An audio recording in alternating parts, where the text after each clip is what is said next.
தாய் தமிழ் உறவுகளுக்கு வணக்கம். இன்னும் எத்தனை கொடுமைகளை தான் தாங்கிறதுன்னு தெரியலங்க. அதுவும் குறிப்பா காவல்துறை செய்யக்கூடிய அராஜகம் இருக்குது பாருங்க, அத்துமீறல் இருக்குது பாருங்க.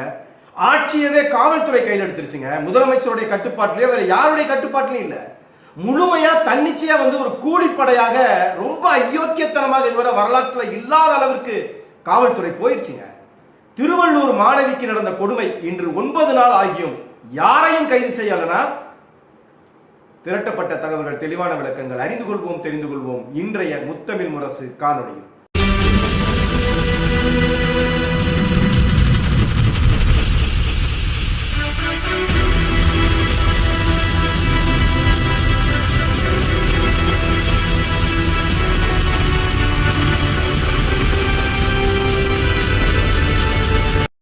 தொடர்ச்சியாக காவல்துறையுடைய அராஜக போக்கு அப்படிங்கிறது, மெத்தன போக்கு அப்படிங்கிறது யாராலையும் ஏற்றுக்கொள்ள முடியாத, அதாவது இன்னும் சொல்ல போனா இந்த பாகிஸ்தான்ல எல்லாம் நடக்கக்கூடிய மாதிரி ஒரு ராணுவ புரட்சி எல்லாம் வர்ற மாதிரி இங்கேயும் மக்கள் வெகுண்டெழுந்து காவல்துறைக்கு எதிராக ஒரு புரட்சி செய்து விடுவார்களோ அப்படிங்கிற நிலையை கிட்டத்தட்ட நெருங்கி போயிருச்சு அப்படின்னே சொல்லலாம். அதுவும் குறிப்பாக தொடர்ந்து பல குற்றச்சாட்டுகள் காவல்துறை மேல வச்சுக்கோங்களேன். குறிப்பா இப்ப நம்ம பேசக்கூடிய இந்த நேரத்துல திருவள்ளூர் மாவட்டத்துல அந்த சிறுமி பாலியல் வன்கொடுமை செய்யப்பட்டு நல்ல வேளை அவர் தப்பித்து ஓடி வந்துட்டா, இல்லை என்றால் அங்க அவர் கொலை செய்யப்பட்டிருப்பா. என்ன நடந்திருக்குன்னே தெரியாது. ஆனா நடந்ததை அந்த சிறுமி தெள்ள தெளிவா சொல்றா. என்ன நடந்துச்சு, என்னை யாரு கூட்டிட்டு போனா, என்ன செஞ்சாங்க, எப்படி மிரட்டினாங்க அப்படின்னு வாயெல்லாம் ரத்தத்தோட, ரத்த கலரியோட, உடம்பெல்லாம் கீரல்களோட, அடிதடிகளோட தப்பிச்சு வந்திருக்கிறான். அப்படிப்பட்ட சிறுமி உயிரோட தனக்கு நடந்ததை சொன்னதற்கு பிறகும், சிசிடிவியினுடைய ஃபுட்டேஜ் எல்லாம் கொடுத்ததற்கு பிறகும், அவன் எந்த இடத்துல இருந்து அவன் போன் பண்ணா, போன்ல 2-3 பேர்த்திட்ட பேசியிருக்கான் அந்த பிள்ளை சொன்னதற்கு பிறகும் 10 நாள் ஆயிடுச்சுங்க. இன்றைக்கு வரைக்கும், இந்த நிமிடம் வரைக்கும் ஒரு அங்குலம் கூட எடுத்து வைக்கலங்க காவல்துறை. அப்ப இது நம்ப சொல்றீங்களா? கண்டுபிடிக்க முடியல அப்படிங்கறத நம்ப சொல்றீங்களா? உங்களுக்கு தேவையான நேரடி சாட்சி, பாதிக்கப்பட்டவங்க கொலை செய்யப்படல, அவங்க உயிரிழக்கல. அந்த சிறுமி 9 வயது சிறுமி நேரடியாக காவல் நிலையத்தில் சொல்லக்கூடிய நேரடி சாட்சி, அவன் எப்படி இருப்பான், என்ன பேசினா, எங்க என்னை கூட்டு போனா, எந்த இடத்துல அவன் பேசினா, எங்க இருந்து என்னை தூக்கிட்டு போனா, எல்லாத்தையும் சொல்லியாச்சு. அப்ப அது சம்பந்தப்பட்ட இடத்துல சிசிடிவி கருவியில இருந்து அதோடைய ஃபுட்டேஜ் எடுத்தாச்சு. அவன் எங்க பேசியிருக்கான்னு சொல்லி அதை எடுத்திருந்திருக்கலாம் நேரம். ஆனா எதையுமே செய்யல.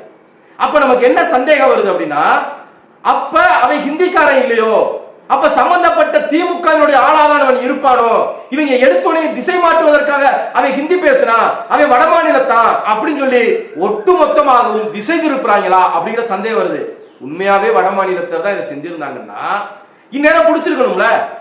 இந்த ஆட்சியை காப்பாற்றுவதற்காகவாவது, இல்லை என்றால் நடந்து கொண்டிருக்கக்கூடிய காவல்துறை அத்துமீறல்கள் பட்டியலிடப்பட்டு கொண்டிருக்கிறது, அதற்காகவாது நேரம் பிடிச்சிருக்கணும்ல.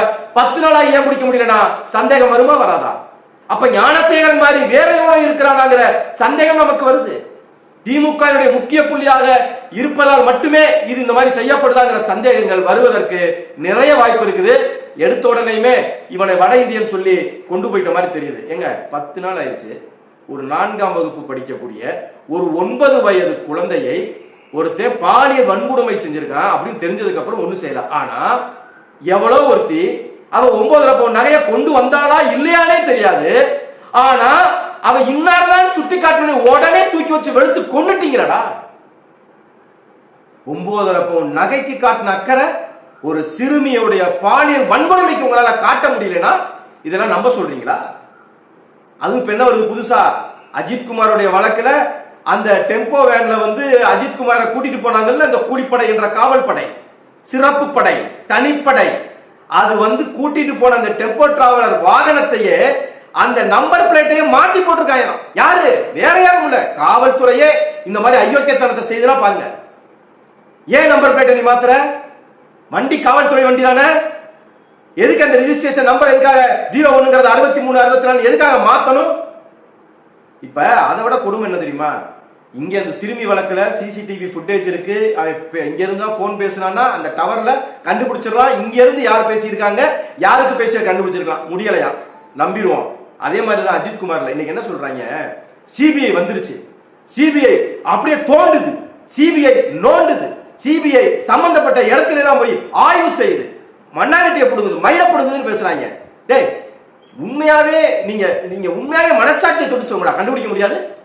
இந்த 5 காவலர்களுக்கும் உத்தரவிட்ட மேலிடம், அந்த மேலிடத்திற்கு மேலிடம் யாருன்னு கண்டுபிடிக்க முடியாதுல்ல? அவன் அடிச்ச இடத்துல போய் பார்த்து என்ன செய்ய போற? அவனை எங்கேயோ மரத்துல கட்டி வச்சு அடிச்சிருக்காங்க, அங்க போய் நின்று பார்த்து. ஏய், நான் கேட்கிறேன், 5 காவலர்களை நீ வெளுத்தேனா கிடைக்குமா கிடைக்காத உண்மை? அந்த சம்பந்தப்பட்ட 5 காவலருக்கு உத்தரவிட்டது யாரு? டிஎஸ்பி. டிஎஸ்பி கூட்டு உரிச்செடு. அவர் சொல்லுவார்ல, தலைமைச் செயலகத்துல இருந்து யார் பேசுறா, டெல்லியில இருந்து யார் பேசுறான்னு சொல்லுவாங்கல்ல. அதை விட்டுட்டு பூச்சாண்டி காட்டுறாங்க. சிபிஐ இறங்கி விட்டது, சிபிஐ நோண்டி விட்டது, சிபிஐ நொங்கெடுத்துக் கொண்டிருக்கிறது, சிபிஐ சம்பந்தப்படுத்த எதுவுமே வேணாம்யா, எதுவுமே வேணாம்யா. அந்த நிக்கிதாவுடைய புடுங்கயா, அந்த போனை புடுங்க, யார் யாருக்கு பேசுறான்னு முடிஞ்சு போச்சுல. காதுல பூ சுத்தலாம், மூக்கு கண்ணு வாயு எல்லாத்திலுமா பூ சுத்துவீங்க.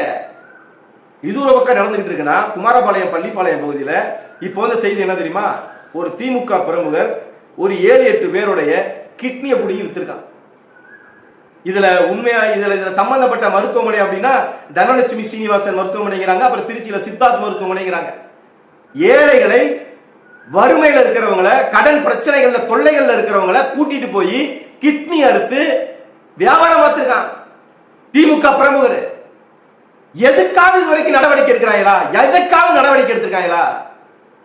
தொடர்ச்சியாக 4 ஆண்டுகளாக இந்த திமுக ஆட்சியில மிகப்பெரிய கொடூரங்கள், குறிப்பாக காவல்துறை அத்துமீறல்கள், அராஜகங்கள் எங்க போயிட்டு இருக்குன்னு பாருங்க. ஆனாலும் மக்கள் இன்னும் வெகுண்டெழுதல. யாருக்கோ நடக்குது. யாரோ ஒரு அஜித்குமாரை கொன்னுட்டாங்களாம், சொச்சொச்சோ உச்சி உச்சி போட்டு போயிடுறது. யாரோ ஒரு குழந்தைய, சிறுமிய, 10 வயது சிறுமிய திருவள்ளுவர் மாவட்டத்தில் கொன்னுட்டாங்களாம். இது பாலியல் வன்கொடுமை பண்ணிட்டாங்களாம். யாரோ ஒரு குழந்தை போகுது. இது எங்க போய் நிக்க போகுதுன்னு தெரியலையே.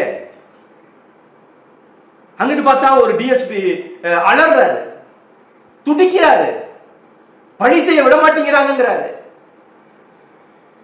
அவரை சஸ்பெண்ட் பண்றது, அவர் மேல நடவடிக்கை எடுக்கிறது, நேர்மையாளர்கள் மீது நடவடிக்கை எடுக்கிறது, நேர்மையற்ற குற்ற செயலில் ஈடுபட்டவனை தொட்டு கூட பார்க்கிறது கிடையாது.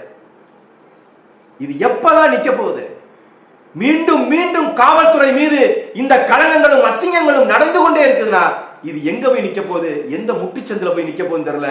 இதற்கு பொறுப்பாக இருக்கக்கூடிய முதலமைச்சர் இன்று வரை இவ்வளவு அட்டூழியங்கள் காவல்துறையில் நடந்தாலும் அதற்கு பொறுப்பேற்கக்கூடிய முதலமைச்சர் இன்று வரை மௌனம் சாதிப்பது ஏன்?